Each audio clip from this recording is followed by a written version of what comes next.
So I've literally just got out of the taxi. Yeah. Walked in the door. Yeah. And we're on this effing podcast because it was unavoidable, really. And of course, the phone was going like mad all morning. Yeah. In the UK, but so there was raids, and the target is the Hutch Organised Crime group. Clearly, by the focus being on Lanzarote, it's the would-be TD. Yes. Is it the shortest ever in the history of the world's would-be political career? Well, possibly. I mean, certainly there was some publication of the odds on Gerry Hutch being elected, which weren't looking too bad. That was yesterday. It was in a couple of the papers, and one of the enterprising betting companies had put it out that, well, I'll just big it up, but the odds were looking pretty decent. Now, those odds have been surely deeply affected by today's events. So, like it's been a roller coaster, hasn't it? For the various factions.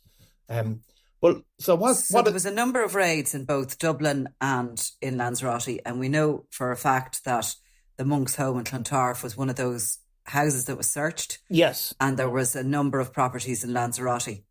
Yeah, and look, we know there was 10 homes raided in total. Only one of them in Ireland, which includes, which is Gerry Hutch's his home in Clontarf.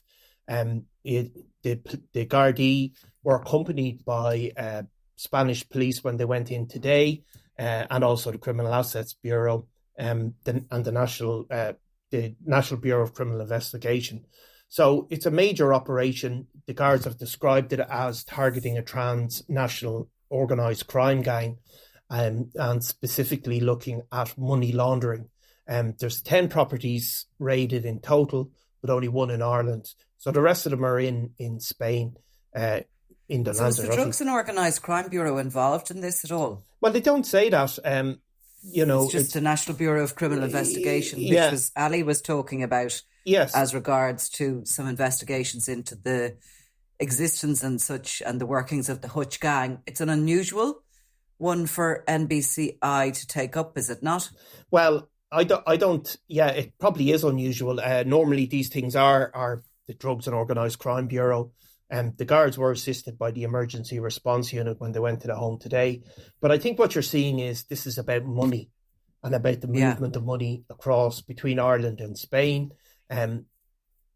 We believe that at least part of this investigation has begun as a result of the ongoing investigation into John Spud Murphy, who is obviously a former guard who is currently serving a prison sentence after, I think it was £250,000 worth of cannabis was found at his home.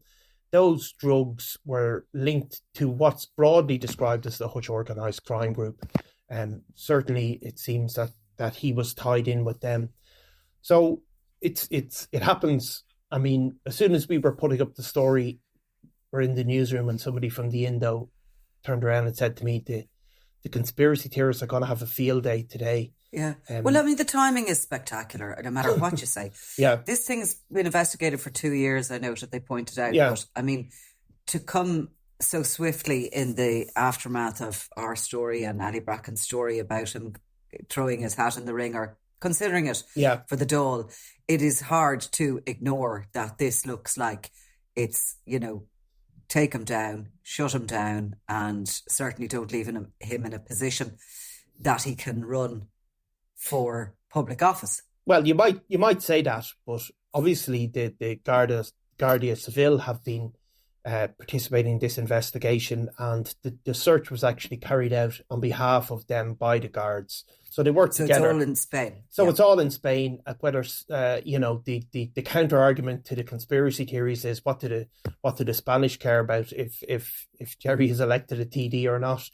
But yeah, it's certainly the timing will suit some and suit others far less. So I don't know. So what we do know... The problem with Spain is if there's an arrest, if anybody's held before the courts, it's very difficult to get that information because the judges can put some sort of, silencing orders on that. And sometimes a case is proceeding by the time the information is allowed to become public.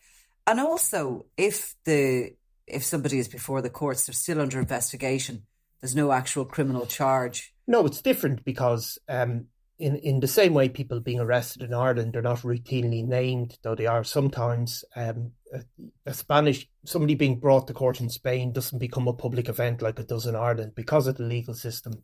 They're made basically persons of interest in a formal way, but they're not formally charged until the very last stages on the investigation before they come to court. But we do believe a number of arrests have occurred. In the previous raid in 2020, a home was searched. The Spanish police at the time put out an image of that and everything as they were accompanied by the guard going in. That home was not Gerry Hutch's home in Lanzarote. It was the home of as what's described as a junior associate.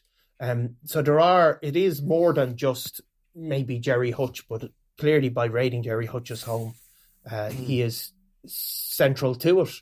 And sometimes in Spain as well, people can be held before the courts under those investigations as the magistrates investigate for years on end. If you look at the Kinahans after 2010, that kicked along in the courts for probably up to 10 years, didn't it? Without any criminal charges being Absolutely. brought. Absolutely. I mean, it can go on and on for a long period of time.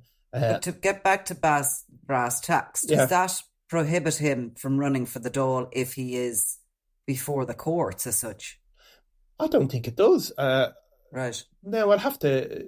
I mean, if you're... I mean, there's been people facing criminal actions before and have remained TDs, so we'll have to look that up. I suppose the broader point is that, while he was given sort of outside odds of getting a seat, and people, maybe viewed it as a quirky development, I mean, the fact remains that will something like this cause people to think twice about Gerry Hutch, and will it cause Gerry Hutch, cause him to think twice, even if he did get out on bail or there's no charges or whatever, to stand in public glare in that way?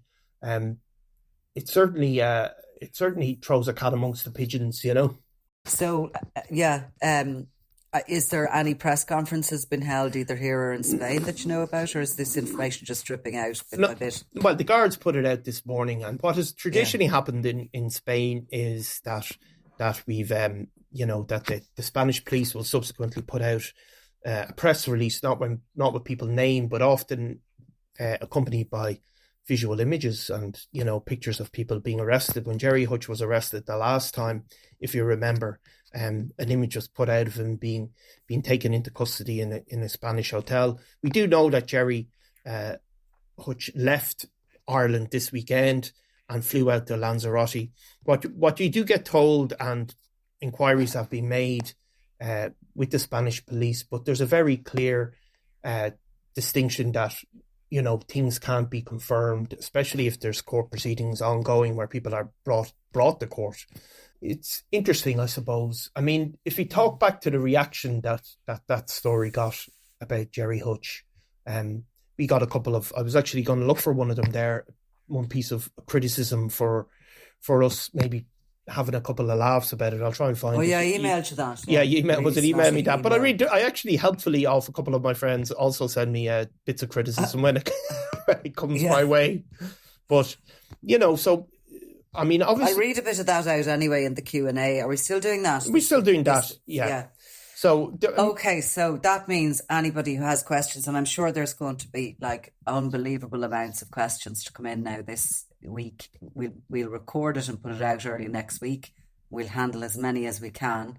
So any questions you have at all, but I imagine a lot of them are going to be related and around the story about Bomber Kavanagh, the story about Gerry Hutch, the story about the UAE and where the extradition proceedings are with Sean McGovern.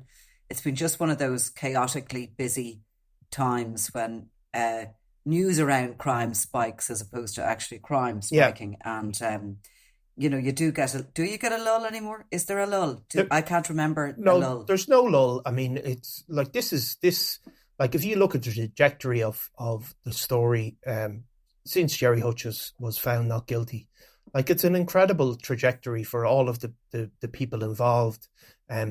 even just the fact that we put out this story about Gerry standing for election, and for it to be covered and commented on by Pascal Donoghue, who one of the most senior politicians in this country, and then for within the space of, is it a day? Is it 24 hours for Gerry Hutch to be at the centre of a transnational policing operation?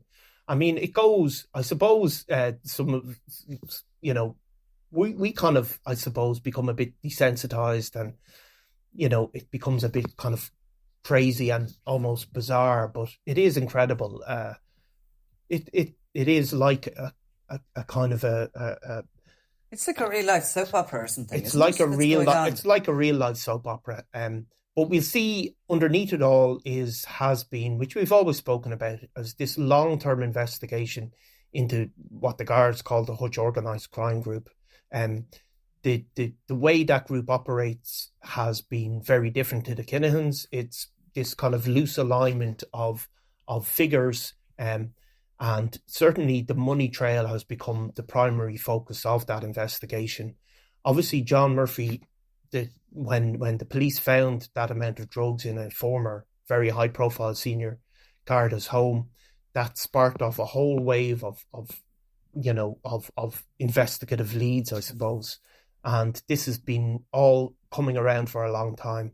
And, the suspicion in that case, while he's still under investigation, is that he was passing on, information to a number of crime groups. Nobody does that for free. No. So there will be a money trail emanating from him, and investigating officers will be looking at his finances and see where they lead them. In the same way, I suppose, when Dublin Jimmy died, and, you've got a starting point to see where the money's going. Yeah. Where it's going out to and where it's coming back from, and all of a sudden you're given a window in, aren't you? Yeah, and what's been happening. Which again, like, people can focus on the drugs aspect, where you find this stash of drugs, but a lot of modern organised crime really focuses on the movement of money across borders, and then the washing of that money and the investment into properties. And we've seen that again and again, that criminal figures like to use Spain as a base, probably because it certainly has had a reputation in the past of being maybe a bit looser.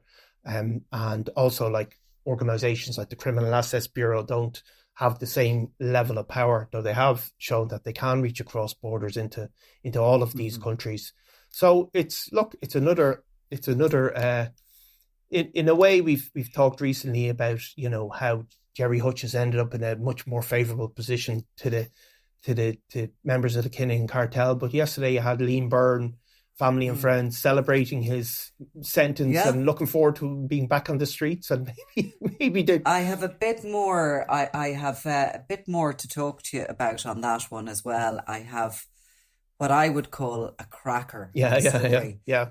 So we will stay tuned on that, everyone, because we'll be coming out with that over the coming days, I suppose, into next week maybe. But yes, I was working away while I was away, and I have come back with, what did Colin McGinty used to say? You're bringing home the bacon. Bringing home the bacon, was it, our former editor? Yeah. So if you don't mind, and no harm to you, but I am pretty exhausted, and I have literally just taken my coat off, so I want to go and speak to my family and tell my dog I'm sorry for having left him. Yes. And I'll see you tomorrow. Okay. I'll have a shit show of a day tomorrow again. But exactly. Anyway, they're always we'll coming. Get through it. We will, of course. They are, yeah. All right. Okay. Thanks, I'll talk to you tomorrow. I'm Nicola Tallant, and you're watching Crime World, a podcast about criminals, drugs and the underworld in Ireland and across the globe. Make sure you subscribe to our channel and turn on notifications so you can be the first to watch all our latest episodes. You can also listen wherever you get your podcasts.